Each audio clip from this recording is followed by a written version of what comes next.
Welcome back to the Marathon Mortgage Happy Hour podcast, coming at you live from Erdenheim, Pennsylvania on this glorious Friday, last Friday before, I think, or Halloween. It's beautiful. It's like 75 degrees. What are we doing here? But I'm Rory Farrell. I'm Mike Witzek.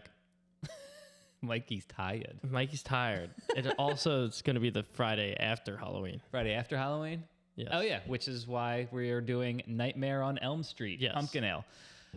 We've talked about this. Traditionally not my favorite style of beer, but, you know, I'm down to try it. I had a haunted house ale the other day. Okay. It was okay. Forgot ales were dark. And then I saw her hand it to me and I was like, They're not I necessarily. don't know if that's what I thought I ordered. But why does this contain lactose? I was just Lactose is milk sugar, so it gives it like a sweetness, like a lot of like milkshake IPAs and what else is popular these days? Like these smoothie ales, they contain this lactose milk sugar, and it just gives it like a creamy, smooth, very sweet flavor to it. So smoothie ales. Have we tried one of those? no, they legitimately taste like fruit smoothies. Yeah, Well, that's you know what- what? We could pick one up. I'll pick one up Curious. for you. There is a brewery out of Hatboro that does them really well. So, Conshohocken Brewing Company, again, right down the road. Their original location is actually on East Elm Street in Conchie. They have a bunch of different locations now. I think Phoenixville, Bridgeport. There's a bunch of them. This one's 6.66%. You know, a little spooky number, devil number or something. I don't know. Yeah. Nightmare on Elm Street Pumpkin Ale. So check them out. Nightmare. Well, you're saying that wrong. Nightmare on East Elm. East Elm Street. My bad. They can't get copyrighted. Yeah. So honey malt, pumpkin puree, lactose, spices.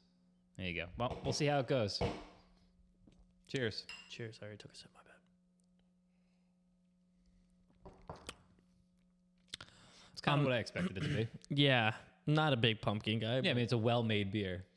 Yeah. Your palate's just too sophisticated for this. Yes. That's a great way to put it. Yes, exactly. But Conchi does make a bunch of great beers, a lot of cool locations. So It check says them out. Got This a bunch of autumn, locations. this autumn ale is best paired with candy corn. I think that's why it's throwing me off. It's just not. That's just a marketing technique. Yeah, I'm not having the candy corn. Yeah, that's probably it. All right, let's get into mortgage stuff. We are talking about TBD scenarios today. Yes. So I recently ran into this. There's a couple different reasons why you would use a TBD scenario. Do you want to go through what it even is, and then we can kind of talk about why you would use it? Yeah. So TBD scenario is basically if somebody comes to us and they're like really tight, or we're nervous about them qualifying or getting through underwriting. Something weird about their income, how it would be calculated, how an Yep. underwriter would look at it. Yeah, credit issues, bankrupt things, anything really that's like a big issue. You do these TBD scenarios, you basically underwrite them with the bank without having a property address attached to them. So you're basically underwriting the person and everything that is involved with them, their income, their bank statement, everything you would do for a loan. And that way you're basically almost cleared by the time you get a house under contract. You know that they're good to go and they're going to just go through underwriting, no problem. So Yeah. So I mean, we would do the underwriting, or we would submit the loan the same way we would do with anything else, except without an agreement of sale. So we'd grab their bank statements, their pay stubs, their credit report, any mortgage statements they have, maybe tax returns, whatever. We get that all into the underwriter, and the underwriter looks at it as if it was a real deal. Yep. And then they submit to us, or give back to us a conditional approval. Yep. So it's just kind of a way to directly interact with an underwriter and be like, hey, this is the issue that I'm nervous about. Here's all the documentation. Can we address this before we even give a pre-approval or pre-qualification, before we put these people out into the world trying to get homes under contract? So there's probably a bunch of different reasons why you would do this, but the way I ran into it is I had a client who was just not the most qualified, but we wanted to help her out. She was in an unfortunate personal situation. We were just doing everything we could to get her qualified. So we submitted a TBD and we're waiting to hear back. So it's kind of unknown, but at least we know if we get this back from the underwriter, they're going to look at it, and I can put out a pre-approval knowing that, hey, an underwriter's already looked at it and approved it. So that's one reason why you would do it if you had kind of like a not so stable borrower. The other reason would be, in this market, you got your pre-qualification, which is kind of like the lower tier of a document you can give someone that says they're qualified. Then a pre-approval, which is where we collect all the documentation and we kind of look at it. And then you can give like a pre-mortgage commitment, where we actually, again, do a TBD scenario, put everything in, and an underwriter actually looks at it. So you can literally hand in like a pre-mortgage loan commitment without even a home under contract when you're making these offers. Yeah. So, I mean, depending on how savvy the listing agent is and knowing what the difference in all those are. Yeah, it's not something that we run into, I think, ever, but No, but it could be. Yeah. Could be something for sure. Yeah. So TBD scenarios. And then once you get the house under contract, you do the appraisal, you submit the agreement of sale, and you're already 3/4 of the way, or halfway through the underwriting process. So just gives everyone the warm and fuzzies, knowing that hey, You're good to once go. you get that house under contract, you can move fast, and there's going to be nothing that's going to fall through. Hell yeah. So Very good. TBD, to be Cool. determined. So that is the mortgage update for the week. What's your win? My win is I have this client who has been qualified him like 6-9 months ago, a long time ago, and then they ended up going in the direction of new construction, so we kind of lost touch a little bit. And they're like, hey, we're probably going to work with the builders recommended lender, which is always like fine, reach out to them, see what they have to offer. But what I keep running into is these builders kind of dangle these seller credits and these builder credits in front of these buyers, and then they kind of blind them, and so they don't look at their loan estimate. Yeah. They don't look at what that comes with. So We'll give you $13,000 off. We'll charge you. we'll charge you 40 2 grand. points. Yeah. So, I had the opportunity to talk with these buyers now that they're getting a little closer to settlement, and kind of do like a true apples to apples comparison over, what the builder is offering Yep. and what we're offering, Yep. and just kind of lay it out and be like, hey, their rate's higher. Yeah. They're off, they're charging you 3 points. You are getting that $13,000 credit, but the points are costing you $25,000. So like, what are you really gaining Yeah, exactly. for that plus the higher?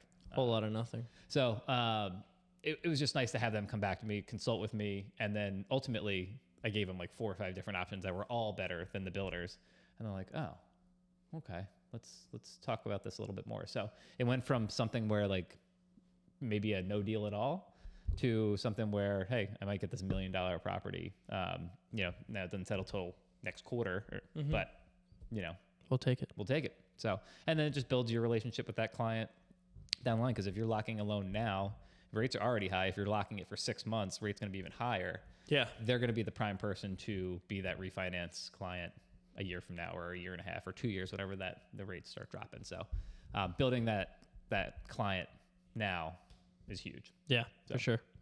Even if you don't get the first deal, at least if you treat them right, they'll be circling back to you the next time. Yeah. So that's my win. Cool. Very good. My win is had a settlement on Monday. Clients it was like very tricky to get them qualified. They were supposed to settle October 30th. We were able to push it up Nice. like a whole week and a half, I think. So we got it done early, and we got all the tricky things to jump through. So worked out. We always say this, but those are the ones who generally appreciate everything you've done for them, because it wasn't easy, and they Yeah, they and can she see was that. And Super pumped up. They were both pumped up. It was nice. So it was cool to see. cool. but Again, get this one in now. Yep. You do refi. They buy their next house. They're going to be thinking to you because they know you can trust you, and you treat them right. Yeah. Amen. Hoorah. Amen. And not only that, if I had to guess, the realtor was probably pretty psyched that thing closed. When That was his first deal ever. Yeah, Yeah. even better. Very cool. Yeah. Awesome. Well, hopefully Shout they're out all Jarrett. smoother from there. Yeah. Cool. Hoorah. But I appreciate you guys tuning in. Mike's gonna go take a nap now. Dude, I don't know what's good with me. It's, as soon as I get up here and we start talking, A little bit of alcohol I is drink a really little bit of gonna this beer. put you to Dude. sleep. All right. Well, we're gonna let Mikey take a little cat depressed nap. about the Phillies. Oh God. It's go Birds now. All I could say is just pathetic, and I'm depressed about that. And I've been on a little bit of a just bender recently, just going through it. So we're getting over. I'm gonna try and get a good Sorry night's for sleep your tonight. loss. You sound Yeah. real banged up over. Yeah, I'm real banged up. I, on over the it. other hand, I'm good. Yeah, they don't pay my What bills. happens so. when you don't invest too much of your time and energy in a season? Yeah, true. I don't. I just wait until the playoffs and then I start watching. So Then you stay out till 1 a.m. Yeah. All right, guys, let Mikey get some sleep, a little beauty rest. He's looking a little haggard. We'll see you next Friday. Happy Halloween. R.I.P. Hagrid. All right, Uh, later, guys. enjoy the weather. Bye. Bye.